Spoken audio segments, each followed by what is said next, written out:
Welcome, everyone, to the Joelle Martin Mastery Podcast. I'm a networking expert and the author of the upcoming book, No Strangers, How to Build Community, One Relationship at a Time. My why is the pursuit of mastery, and the goal of this podcast is to lock arms on a lifelong mission of daily personal growth to become the best version of ourselves. So let's dive in to today's episode.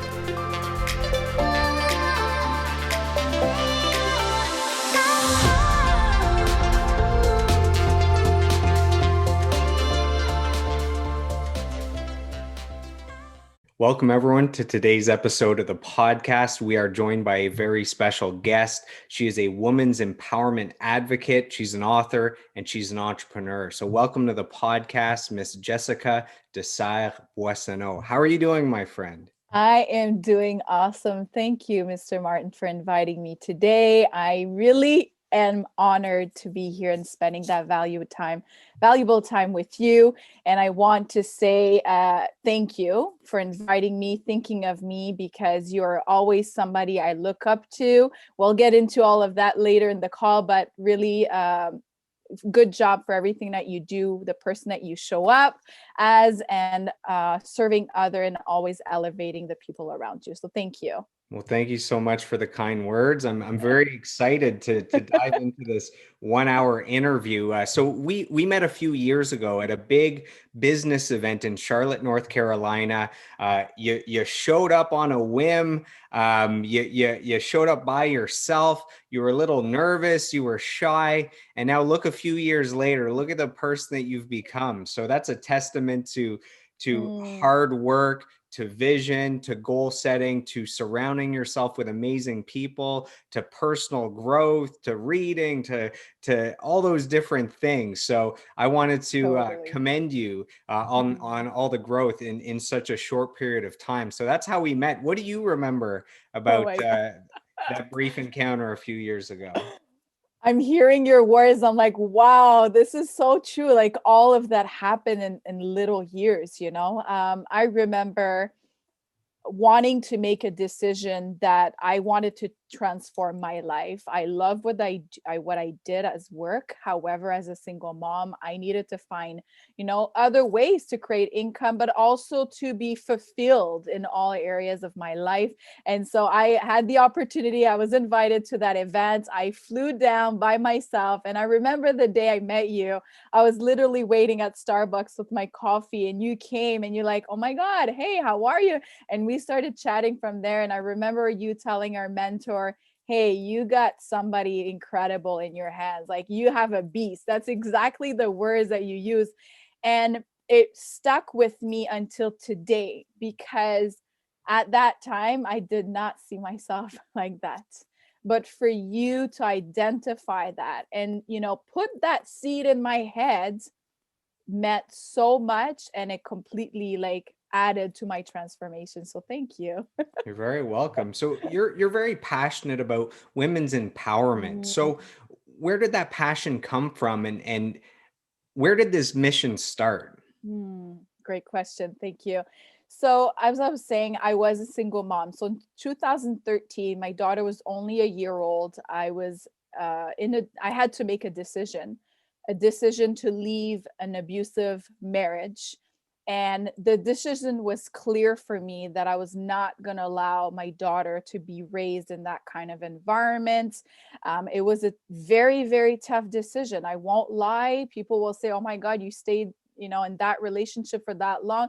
Yeah, there's a whole hour I can talk about that, but I made that crucial decision because I was not going to show my daughter that men are allowed to treat women that way. So that kind of became the beginning. When I became a mom, that beast was awakened inside of me, and I had to lean into my power, my passion, and my positivity.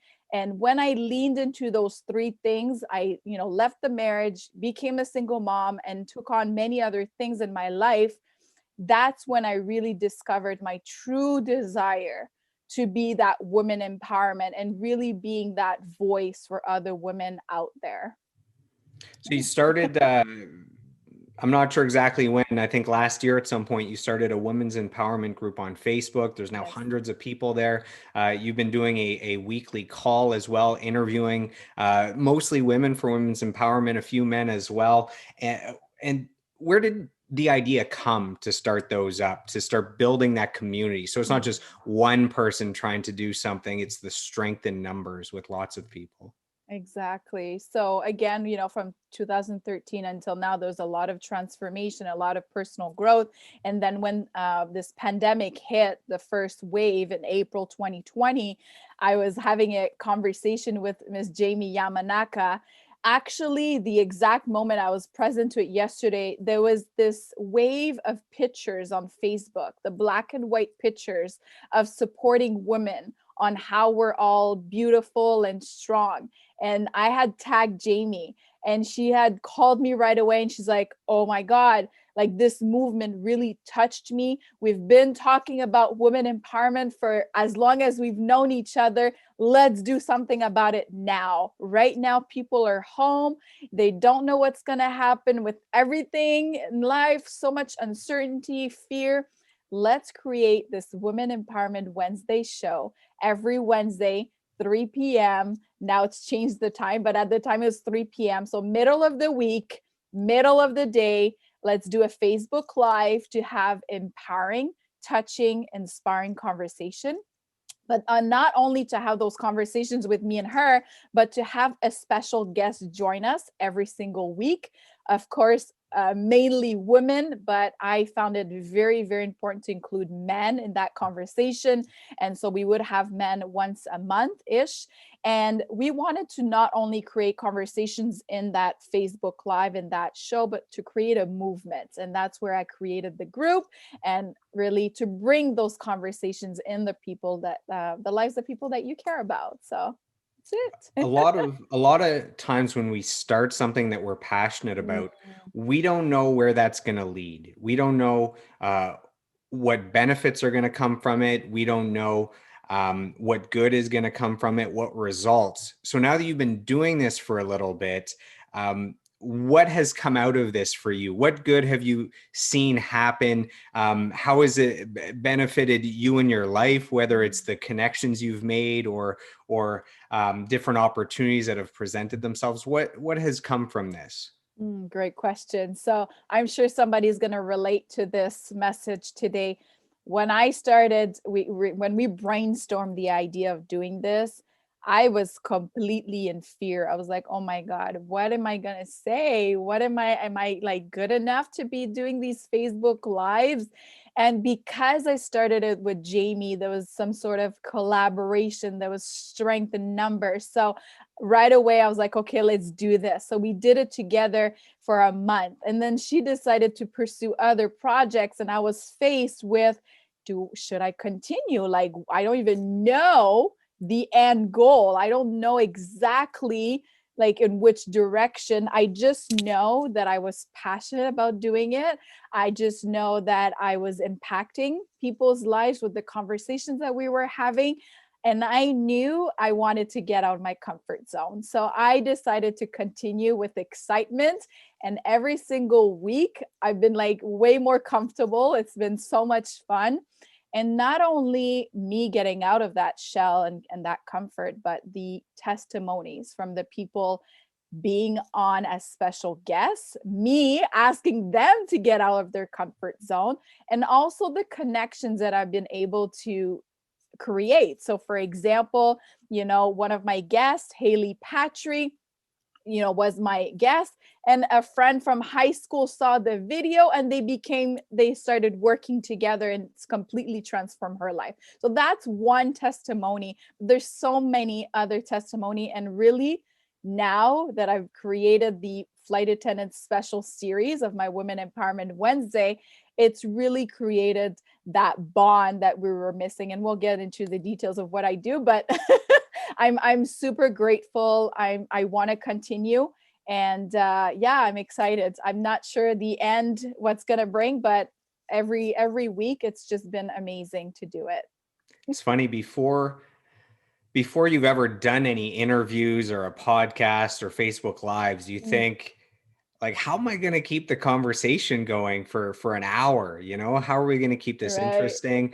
And maybe it would be a little bit more difficult if it was just you for an hour, you know, maybe Hmm. talking about a certain topic or content. But you find that when you have amazing guests, that it's as if you were having coffee, right? You'd have, if you went Yeah. out for coffee with someone, it's, you wouldn't fear like, oh, what am I going to say? It's like you're just hanging out and having coffee, and it is what it is. And I've been surprised with all the interviews I've been doing that, you know, almost every time with the guests, it's just a great conversation and it flows smoothly. Exactly. And I learn so much every single week. You know, being in hearing the other person's story or sharing what they've been up to or their message of empowerment.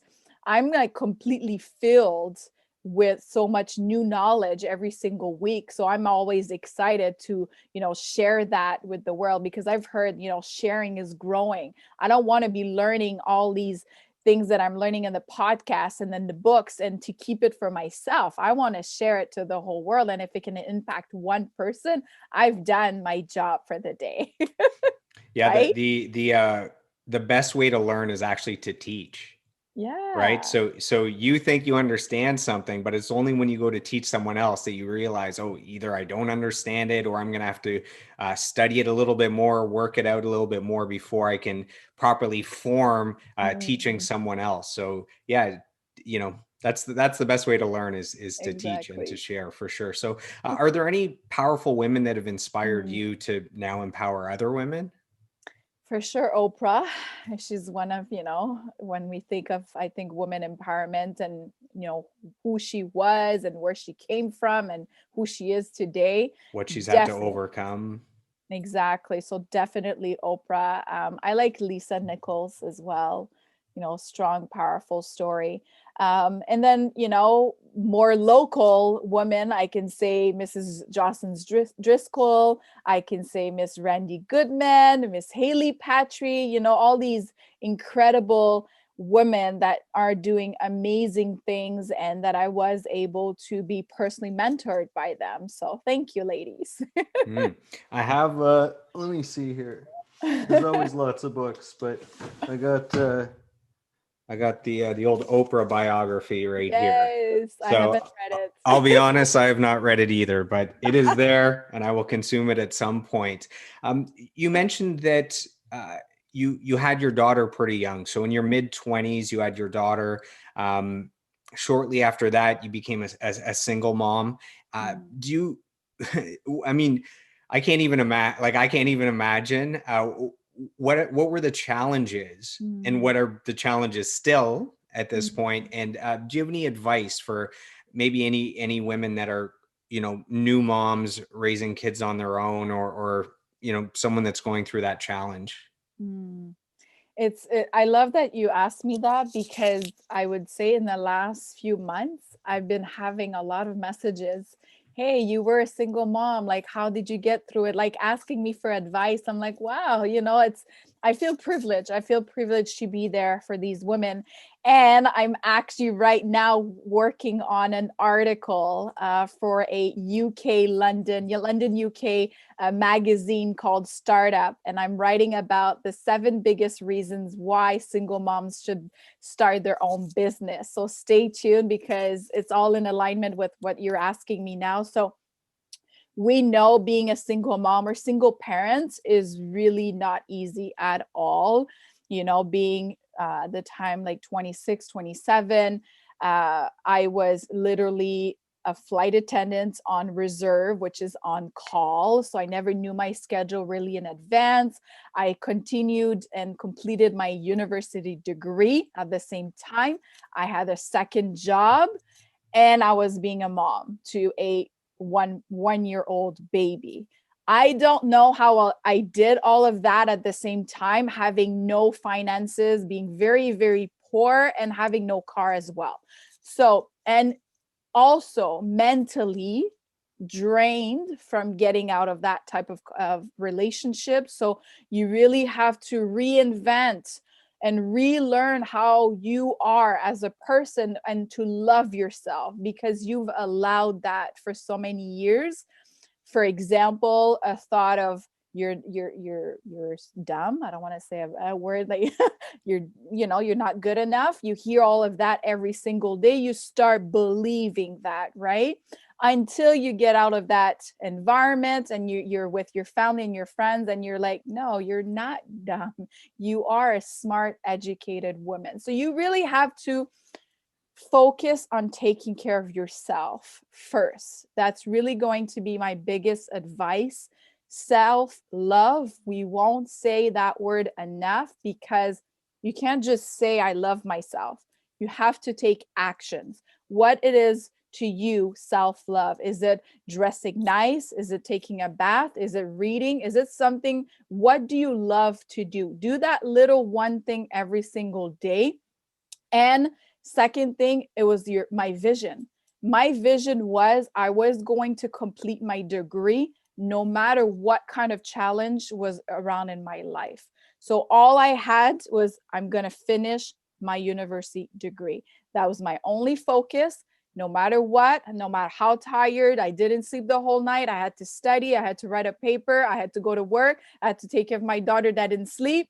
No matter what, I was going to get up and finish my university degree. So that really helped me to move forward and then get some help. Really, there's no shame in getting help because there's so many people like me, like other women that have gone through it and they're willing to be there for you. And it's so important to have that loving support. So yeah, it's pretty much it. When you look back, do you think, man, how did I do that? How did I do all that stuff? Totally. Even like sharing it every time, I'm like, oh my God, how did I get through that? And I remember April 2014, I'm so sorry.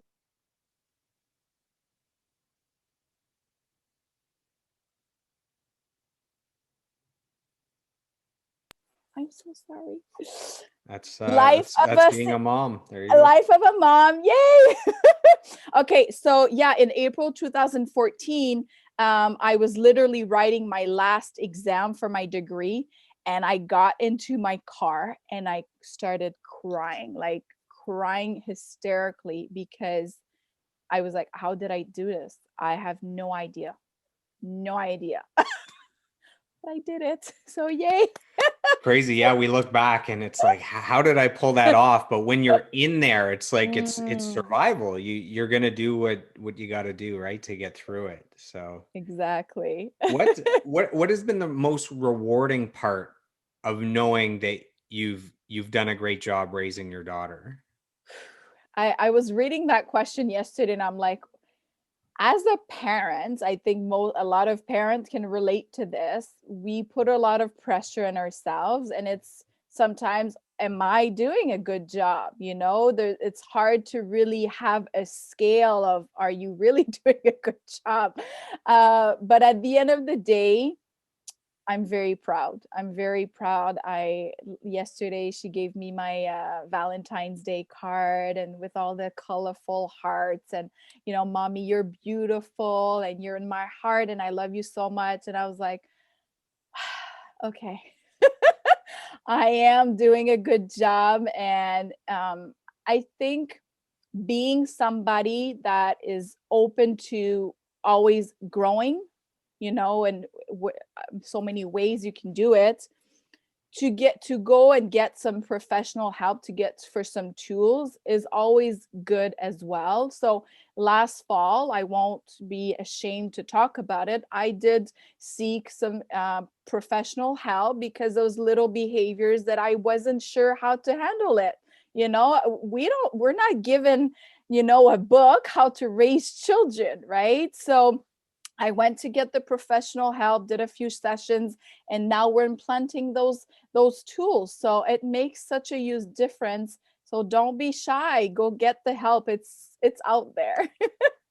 You've been a flight attendant for a long time. Mm, Now, the airline industry and the live event industry, which are both of our industries, um, they're probably two of the most hard hit industries of all during the pandemic. There's the restaurants, there's others, but severely affected. So let's talk a little bit about the journey of being a flight attendant. So what do you love about being a Mm, flight attendant, and what have the challenges been in the last year where, I mean, Air Canada lays off 7,000 people, the flights, all the airlines, the stocks mm, are crashing, they need government assistance. Most people aren't considering flying. I've had to consider flying a few times for business, and even for me, one of the few people flying, it's like they keep implementing more and more things that make it hard to go. You need a exactly. COVID test within 3 days of coming back. You have to test negative, and it's like in Mexico, where am I going to get a COVID test? It'll probably cost a few $100s. It's not Right. covered. Once you get back, they have it where you have to quarantine in a Mhm. hotel that's going to cost you like $2,000 for 2 weeks. They're just making it harder and harder, which isn't looking good for the airline. So, what have the challenges been for you, and what do you love about being a flight attendant? Like, what? Why do you want to get back to it? I absolutely love what I do. I'm a very, very passionate world traveler. I repeat that often. I've always been that way, even prior to being a flight attendant. What I absolutely love, it's the takeoff, of course, like sitting in my seat and the plane taking off. I just love. You're What? looking Who at me loves like, yeah. that? You're like, oh, I just want to be in the air right now. I don't want the takeoff or the landing. I just want the smoothness in the air. Oh my God. I love the takeoff. It's just that rush, like, oh my God, this huge, like super heavy, plane is taking off so smoothly. It's beautiful to feel. So I love that. I also love land in a new city, like where I've never been, like especially in the beginning of my career. It's like we've worked like 12 hours, 15 hours, you're on no sleep because it was all night flight. Doesn't matter, you get change and you go and visit the new city because you're all excited. So I absolutely love that. And then that, moving forward, I still have my little routine of like, getting to the hotel and having my alone time and being able to discover what I feel like discovering. So there's no so many things that I love, and most of all is the freedom to create my own schedule, because I think I was, entrepreneur from a very young age. I like to have the freedom of choosing my flights, my days off, who I work with, my destination. So all of that together, and then traveling. So I'm happy. I don't know what else I could do that's the same. So that's been the hardest part this year is, let's face it, unemployment is going to end at the end of this year. What am I going to do with my life now that I'm like not traveling and having all that fun with my colleagues? So it's been tough. It's been tough because it's like our identity and lifestyle was removed. And I'm a passionate world traveler, so I can't even have that freedom to actually go on a trip if I wanted to. So all of that adjustment was very difficult. However, I'm a very optimistic person. I always say, I'm going to look at it as I'm on vacation, a year long, 2 year long vacation, and I'm going to have that time to focus on other projects that I can focus that normally I wouldn't necessarily have the time to focus on. It's that uncertainty that makes it so difficult. If you knew Mhm. that, oh, we're all going to go back to work in 2 months, then it's okay, Yeah, no problem. I'll stay busy, I'll do things, and 2 months will yeah, be good. It's the uncertainty of just no one really knows what the future holds. We don't know what the world looks like post COVID, if there is a post COVID, right? So it's that uncertainty for sure. The airline industry is very unique. So you must have met mhm. some incredible people, flight attendants and pilots and all those guys. There must be a bond there because it's unlike any other profession. Yeah. I actually went on a few dates with a flight attendant a few years ago, and it was different because she was at the starting stages of being a flight attendant, Mhm. which means she was always on call, horrible destinations, horrible times, all that stuff. And she had to stay. It's something like, I'm probably messing this up, but she was always on call almost. Mm, And she always had to be within like an hour of being able to get to the airport. So it's like she couldn't go here or go there. It's like, because that if that call comes and you're not within, being able to get to the airport in an hour, you might lose your job. So for me, it was like, I don't know if I can do this because I mm, don't, she has to come and go. She's gone for a week. We're supposed to do this. And then last minute she has to take off.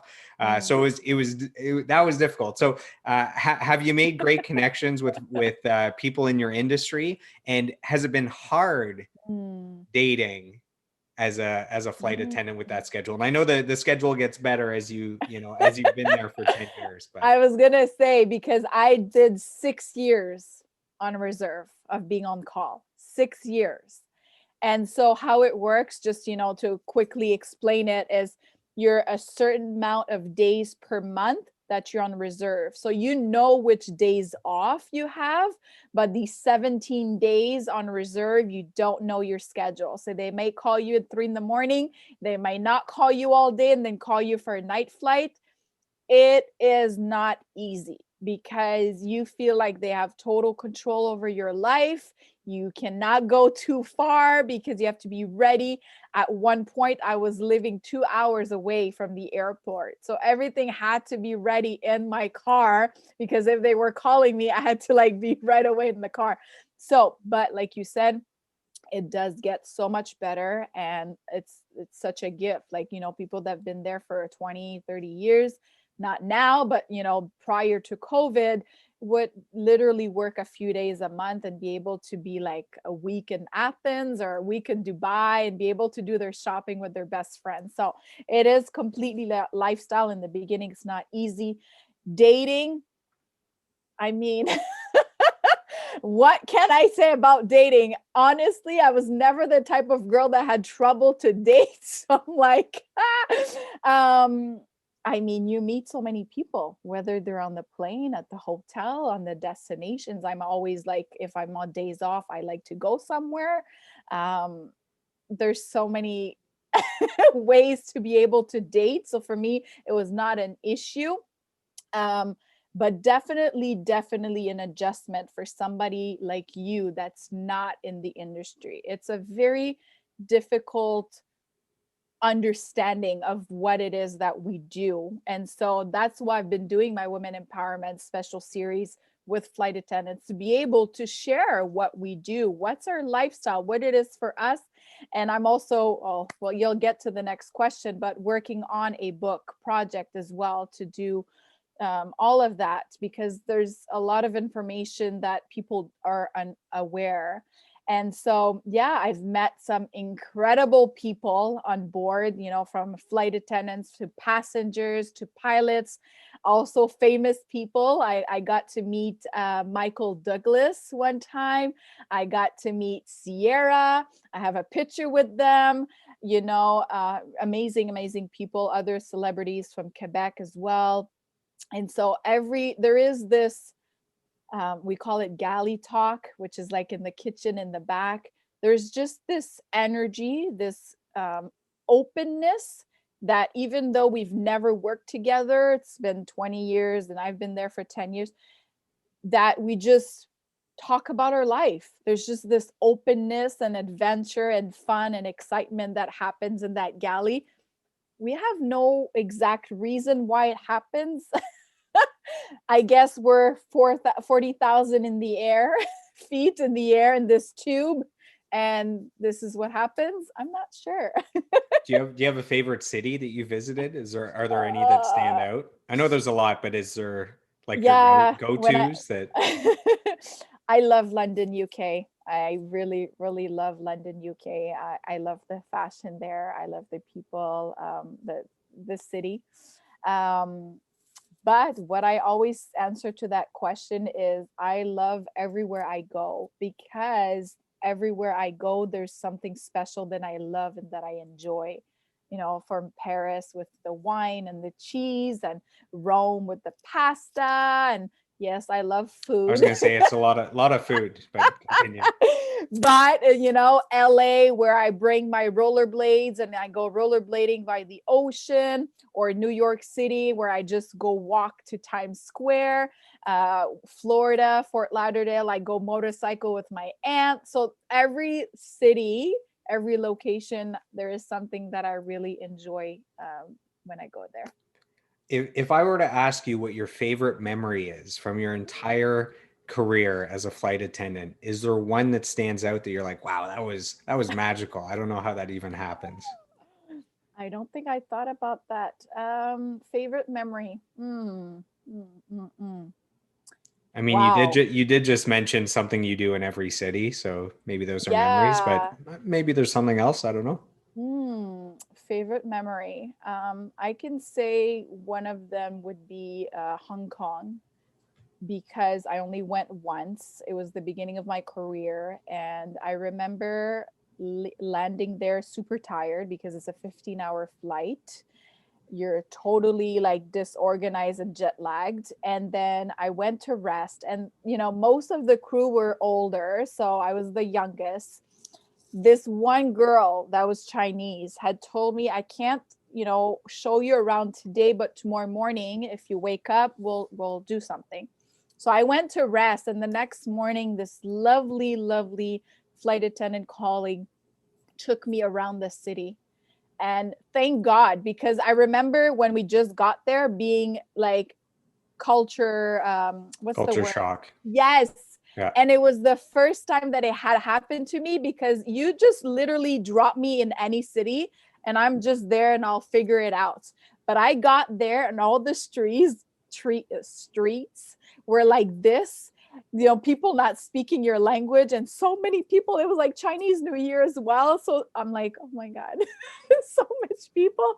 So the next day she took me around the markets. We went to Victoria Peak. We went up the mountain. We saw the whole business district and like the whole view with the ocean. It was such a beautiful memory.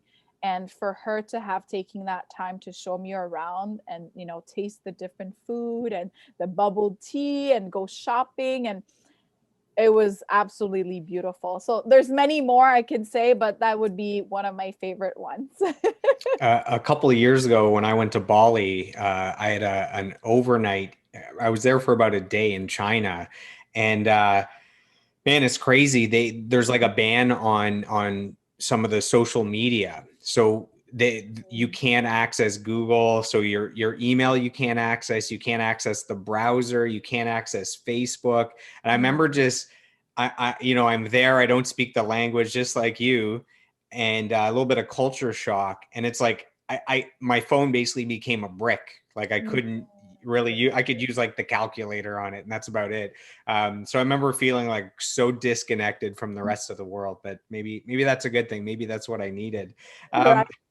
Um, so women's empowerment Mhm. advocate, flight attendant. Couple more things. You're an author. You're an entrepreneur. So let's jump very quickly into entrepreneurship. Yes. Um, how important has having an extra stream of income been during this pandemic, where someone's regular job is kind of on hold because of COVID?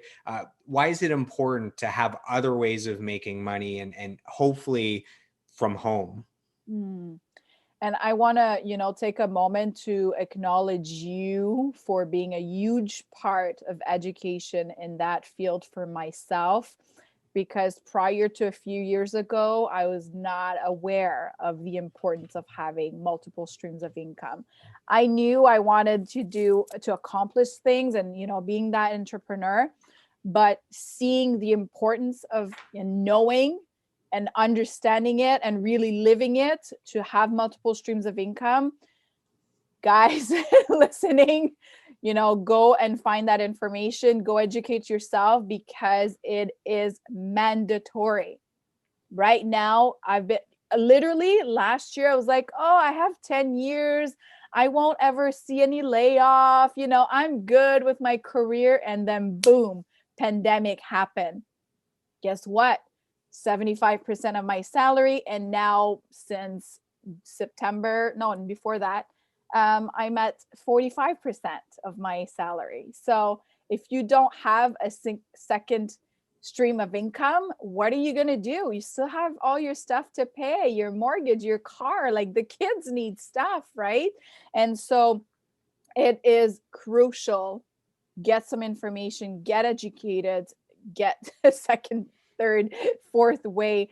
And there's so many ways out there. Like people have become so creative this year on how to get extra income. So that's my invitation to you. Yeah, the pandemic has shown us that there's nothing riskier than having just one source of income. Even if you normally make a lot of money, normally if it's a great job, normally, you're talented, you have seniority, all those things don't matter. Um, Mhm. because we've seen that one source of income can be taken away from you at any time, at no fault of your own, for reasons outside of your control. So it is important to find another source of income. And like you mentioned, there's a million ways to make money. There's something out there that'll work for you, whether it's releasing a book or an album, or starting your own business, or online courses, or network marketing. There's all these different things that you can do. So let's dive into you being an author, because I know you're very excited. This is something that you're passionate about. It's something that has come to fruition. Yeah. Anyways, it's come to be a reality in the last year or so. So Mm, you've already co-authored 2 books, and yes. you have another one that's on the way. So I have one of them right here. So 365 Oh empowering my stories. I got God. one of them there. And so so how did this come about? How did you become a co-author in those 2 books? And then we can dive into your new book in a second. Awesome. I'm so glad you had the copy because if not, I was ready with my copy. Yeah, you got to be ready. You're a professional. Yeah. Yes. I wouldn't expect any less from you. So I always had a dream of writing my own book. I just thought it would happen a lot later in my life, like in my 40s, my 50s, to share more of a biography of my life, which is still a goal of mine, but it was always in the back of my mind. And so I was at a Toronto Women Expo, a women empowerment event, and Miss Randy Goodman and Mr. Gordon So were presenting this project, 365 Empowering Stories, looking for co-authors. And I was like, okay, I don't have that money right now. However, to me, it makes total sense to be part of this project. For a minimal fee, I get to be a first time author. I get my foot in that world, and I get to be part of an incredible project with many, many other incredible, empowering stories. So, January 1st, 2018, I sent my payment and everything, and I was like, oh my God, I'm doing this. I had no idea what I was going to write about because it is a short story. I had no idea, but I did it. And so, really, if people watching this or hearing this podcast, stay open, keep your eyes open to opportunities and jump for them, even though it's scary, or you might have, I don't have the money, or whatever reason, I don't have the time. Just take the opportunities, jump in and do it because it's magical. And then what I did with this book is my dad has my little sister that has cerebral palsy, and I wanted to be able to help them financially. So I ordered 500 book copies of the books, and I'm selling all the books at $20 each and donating all that money to my dad to be able to give them $10,000 to support my little sister. So that's what I've been doing with this book. And then when the pandemic in 2020 happened, I was part of a second book collaboration, 30+1 resiliency stories. So a little longer chapters, less authors, but another incredible time. And what I understood from that project, there's such great power in collaborating and sharing your stories of resiliency or empowerment. So I really, really enjoyed doing that project. And now you're working on a third book. This is one that you are actually organizing instead of being a co-author or a part of. Um, this is about flight attendants. Why do the voices of flight attendants need to be heard right now for what's going on? So I'm sure for the people that have been watching the news, because I don't watch it much, but I am on social media, so I see it past. We have been the most impacted industry in the whole world. Many people might not be aware of this, but just in our company, we're now 7,800 flight attendants that are laid off. Only 1,600 flight attendants still working. So that's like the majority of the And company, those layoffs are, again, just your company. Like, you just think my company. 7,600 or whatever you said, you think, oh my God, that's so many. That's just one Yes, Canadian company. That's not, the entire industry, which is crazy. exactly. And then we don't count the pilots and then the ground agents, the customer service. There's so many people involved in our industry. Prior to COVID, we were like ultimate, high on like travelers and destinations and new planes coming in and hiring new people. So like almost in a week shut down, completely shut down. So when I was part of these two book collaborations that I just shared, I really loved it. I really enjoyed it. Like I said, there's this power in collaborating together. And so a few months ago, I was like, oh my God, like I for sure miss my aviation industry. I miss my colleagues. I miss my aviation family. And people need to hear our stories because this is what's happening. And like we were saying earlier, we have no idea when it's going to get back to normal, if there's a normal ever again, right? So a lot of uncertainty and a lot of struggle and difficulties from all my colleagues. So I want to create this flight attendant. I am creating flight attendant book collaboration project. It's going to be a book with multiple chapters, multiple different flight attendants worldwide. So I'm not just doing the Canadian aviation, I'm doing it worldwide. And so we're going to share, educate people on our job, on what it is to be a flight attendant. We're going to demystify some myth, a lot of myth out there with our job, and also share our individual unique stories of what we've been experiencing in the last year. For me, February 26th is going to mark 1 year that I have not worn my uniform and gone to work. So this is huge. And I want to be the voice for the aviation world, and educate and empower others that we're in this together. We're going to get through this together with a message of hope. So that's the idea behind the book. I'm super excited. Stay tuned. It's going to launch June 7th. For Halloween, did you dress up as a flight attendant just to feel that feeling one more time? No, you didn't. Okay. Are you still looking for more flight attendants for your book, for stories, or I'm is everyone? still looking for a few more. I've already obtained the number that I initially started with. However, I'm still looking for a few more just to add more diversity. So what I'm looking for is a few other men. I'm a lot of women. I'm all about women empowerment, but I always keep saying it. Man is super important in that conversation.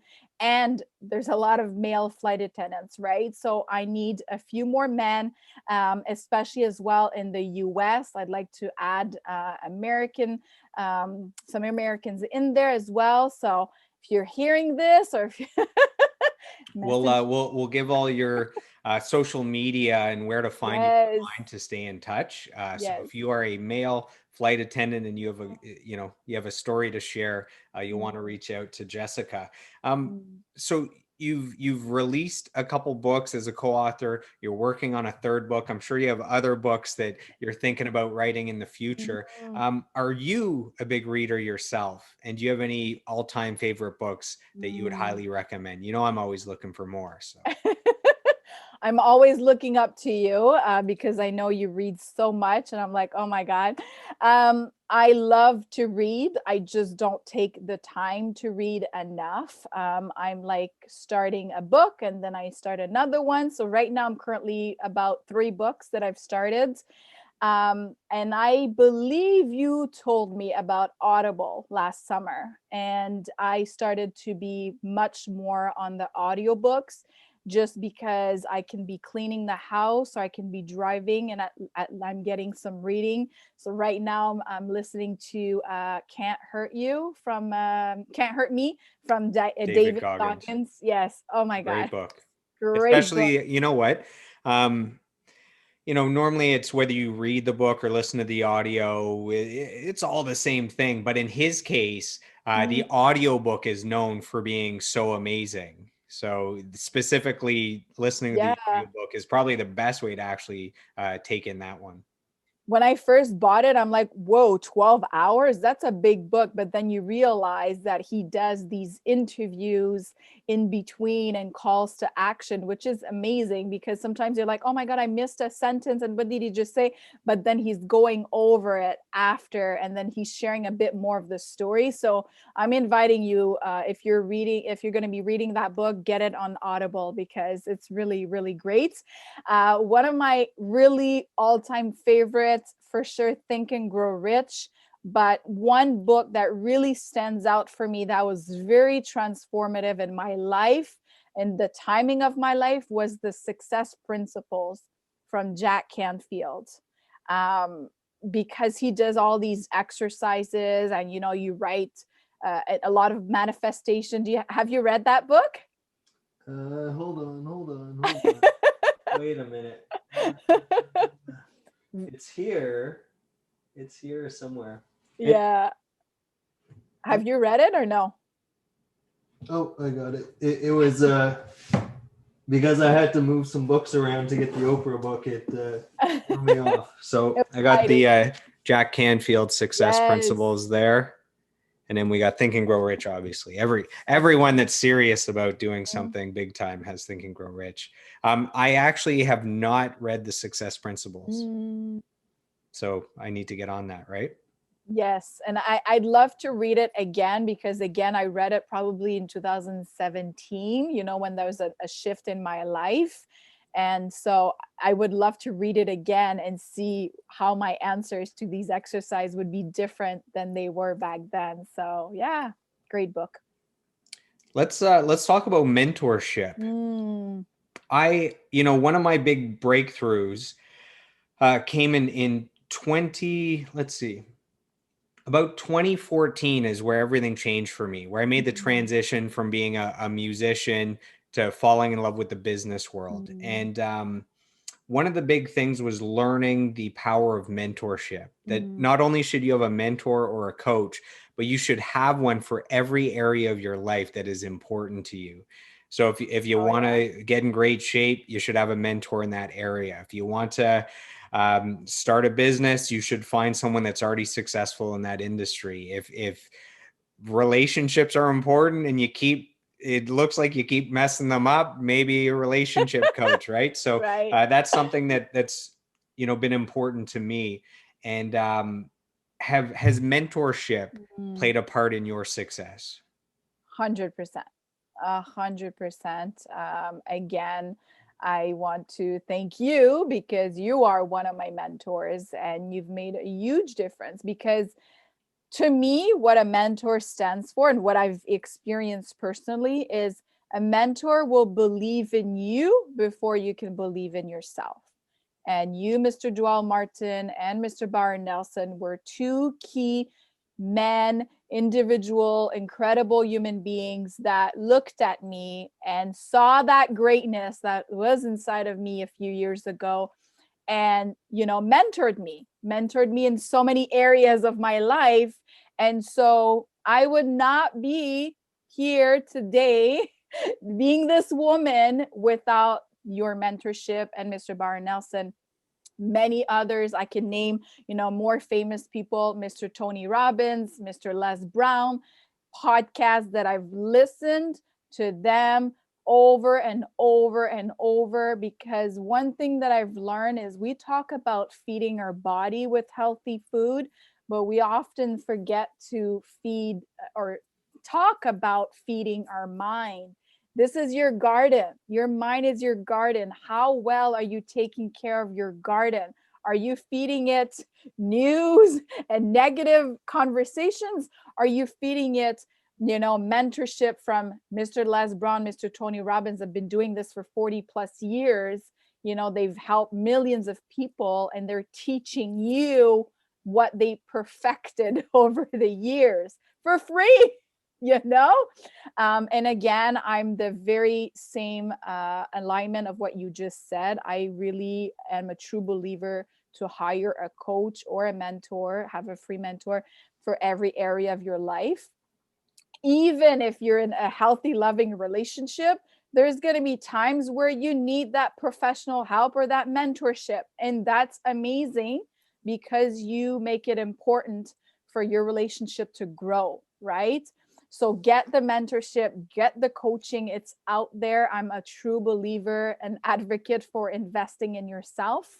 In the last year, I was going to do a list of how much money I've invested in myself from like courses and coaches. And because again, I wouldn't be the woman I am today speaking to you like this without that investment in myself. So yeah, yes, totally need mentors. So you talked about Tony Robbins, you talked about Les Brown. Those are two of the, most popular, most famous figures in the personal growth space. Where did this love for personal growth come from? Oh, that's a great question. I've always been somebody that loved to learn. Like I was so excited when I was in university just to be in that class and learning something new. So I've always been a lifetime learner. And I guess after I got divorced and I had my daughter and I was a single mom and I was stuck, I had to learn to love myself and reinvent myself and understand who I was. I started being on that journey of personal growth. So reading The Success Principle was a huge shift in my life. And you want more because you learn, you try, you take action, and then you want to learn more. So since then, it's just been ongoing. And then again, your environment. Who do you surround yourself with, right? So if you're surrounding yourself with 5 other people that are as much craving and loving personal growth, what's going to happen to you? You're going to want more as well. So I've been surrounding myself with these type of people. So automatic, it happens. And I keep, wanting to take action and do it. So, yeah. Life is full of ups and downs, right? Mm-hmm. You got to learn the lessons of the highs and the lows. Is there anything specific that you do when you find yourself in a rut where you find that your mindset is kind of getting a little weak, getting a little soft? You're starting to doubt. The fear creeps in. You're starting to worry. How do you snap out of that? Great question. I feel as a woman, we kind of have these moments every month where it's like less energy, a bit more less patient, a bit more negative or fearful. Like I feel like just a few days every month. And so when those happen, I tend to rest more. I tend to add less to my schedule, do more things that I enjoy. So I'll take a bath, I'll read more, and I'll meditate, I'll pray, but I'll just do more relaxed things to get myself in the right mindset. And of course, if you have incredible people in your environment, you can share that. I remember with you a few months back in the summer, I was not in a good space and I reached out to you. And just by communicating what was there for me, having you listen, being super like neutral and all of that just made such a big difference. So I would say reach out to the people that you love, that they'll be supporting you in that time as well. Me being super neutral is kind of my gift and my curse, where some people Yes. love that I'm just neutral, right?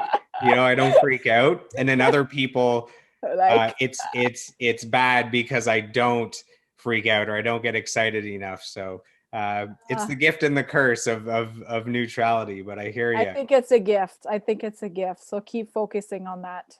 I'll take it. I'll take it. How, what do you do to cultivate fun? Hmm. A lot of times we set goals, we're working, we're trying to achieve, we lose that childlike wonder. Uh, is there anything that you do to make sure that you're having some fun within your day? And I know you're kind of a dolphin, you love to have fun, so maybe that comes easier for you than for other people. I have to remind myself to have fun. So Oh my God. I'm like, I love to laugh. I love to laugh. I like to make jokes. I like to not take life too seriously.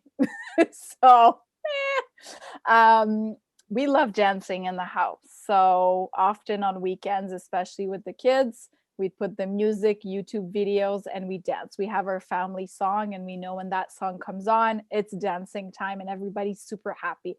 So we create that environment, and again, it's taking that moment every day. What do you enjoy? What can make it fun for you? Because what makes it fun for me is not the same for everybody, right? So again, I'm a dolphin. I love to I love to have fun.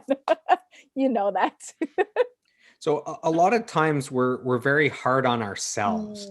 Mm, So what I want to do is give you a moment where you can actually say some kind words about yourself, and mm, it's hard to do. It's mm, easy for us to tell someone else some good things and give some praise, but we're mm. very hard on ourselves. So when you look at yourself, what are the top traits that you think you have that have allowed you to persevere through everything you've gone through, to achieve everything you've achieved, to become the amazing leader that you are? What traits have allowed you to get from there to here? Mm. Serving others, definitely. I will, and that's something that I've worked on over the years, but I will serve others before serving me, which is not always a good thing, but I've learned, I've learned to take care of myself first. But serving others, definitely. I've always been a very determined woman. So when I have a vision, when I have an idea, it's very hard to shift me another direction, because that's where I want to head.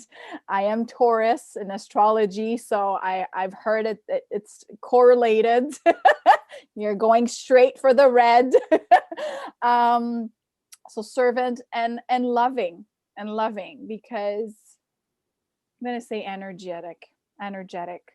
This, if people want to I've heard people describe me as this energetic, loving person. So I think all of those four things, I said four, sorry, have really kept me moving forward, because by being energetic and loving, you tend to focus on the positive as well, and you focus on being kind to yourself. And I love that you're asking me that, because in the last few months, with this pandemic, let's face it, we had to face being with ourselves. I think that's the theme conversation we're gonna have with most people. And I was faced with self-love. We've talked about it forever. I know what self-love is, but this year has really been, okay, what is self-love? It's actions, taking action. So little examples for me. Now when I make my smoothie, I don't leave it in the plastic cup. I put it in a nice glass container with the straw. Why? If you were coming to my house, I would not serve you a smoothie in the plastic cup, right? So Now I these feel bad are about my smoothie I had yesterday. I got to love myself a little bit more. I mean, of course, I don't do it 100% of the time. Like yesterday, I had no time. I left it in the plastic cup. But I am being conscious, Yep, conscious. Yeah. conscious of these little things to really show self-love towards myself. So yeah, thank you. So we're 2 months in to Yes. 2021. Crazy. Mm, Um, what is your vision Mm, for this year? And sometimes it's hard to cast a vision when that uncertainty is there, but do you have a yeah. vision for this year? And have you set any specific goals? Both of us, are one of our favorite quotes is you have not because you ask not. Yes. So is there anything that you have clarity on that you're asking for that you're working towards this year? I'm telling you, everything that I've asked for since 2021 came has happened already, as far as my business or my relationship or my child. And so I keep like saying it every single day. So my vision is really self-love, taking care of my body. I've like a lot of people gain weight through this pandemic. Of course, like I'm not walking 10,000 million steps every day in the plane. So I'm more sedentary.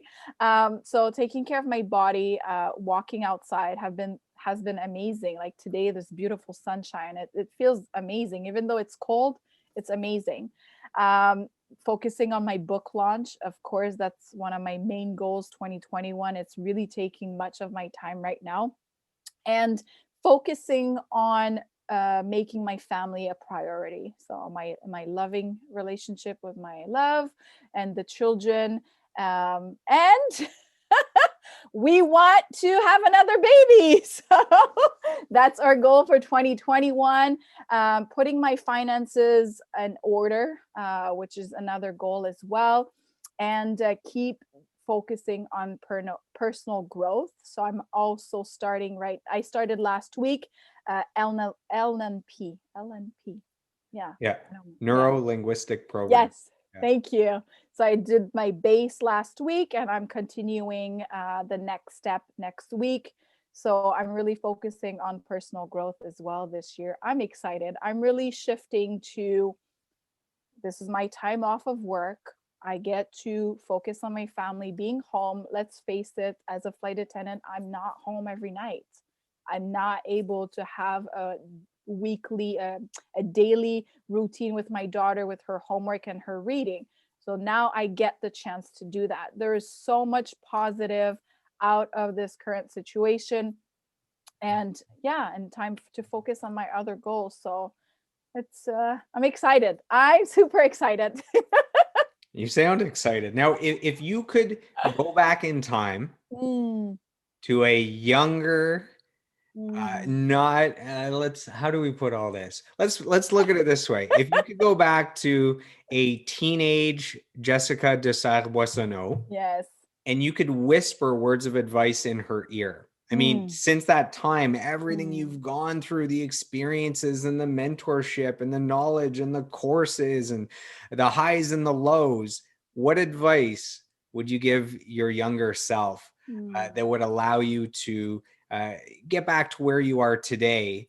But maybe in record time. And a lot of people say, oh, my journey was my journey and I needed it to, and it's true. Yeah. But do you have any great advice? Mm. And that way, if there are some younger people that are listening to this that are back at that point in time where who you're speaking to, they can take that advice right from the start. I love it. I love it. Yes, I'll be one of those saying that I've gone through these difficult times that it made me who I am today. So even having a magic wand, I wouldn't want to go back. However, if I was standing in front of that teenage Jessica, first believe in yourself because it's so crucial, so crucial. And there's so many decisions from the area of my studies, from my relationships, from the decisions of moving to a different city. So many decisions were made because I didn't believe it could happen or I was able to deserve it. Um, and then if you not only want to hear believe in yourself, but you want to take action. So I would suggest, Jessica, work with a mentor, work with a coach, surround yourself with the people that you want to be at, because there's magic that happens in that, really. As we wrap up the call, where can our listeners find you on social media to stay in touch? So your women's empowerment group on Mhm. Facebook, maybe your Instagram. Where can they find you? So my Instagram is ms.jessicadsb. Follow me on there. And my Women Empowerment by Jessica DSB Facebook group is where you'll see all my episodes from my Women Empowerment. I'm now episode 41, which is amazing, and my Facebook profile, which you'll also see in the Facebook group as well. This is episode 17 of my podcast. So I have work to do. I got to catch up. So because we started at the same time, I remember. we did, and clearly one of us has been more focused than the other on their podcast. But we're catching up. I'm starting to do multiple episodes a week. So You're doing amazing. We'll hit the same number at some point. So guys, thank you for tuning into today's episode of the podcast. That was women's empowerment advocate, author, and entrepreneur, Miss Jessica de Serre Boissonneault. So thank you for joining us, and we'll see you on the next episode. I hope you've enjoyed today's episode, and I'd love to hear from you guys. My goal is to grow this podcast organically, where you're giving me feedback on topics you'd like me to cover and guests you'd like me to interview. You can reach out to me on Facebook, Instagram, and YouTube at Joel Martin Mastery. Joel is Joel, and on Twitter at Joel Mastery. So I am done. I am complete. I approve this message, and I'll see you on the next episode.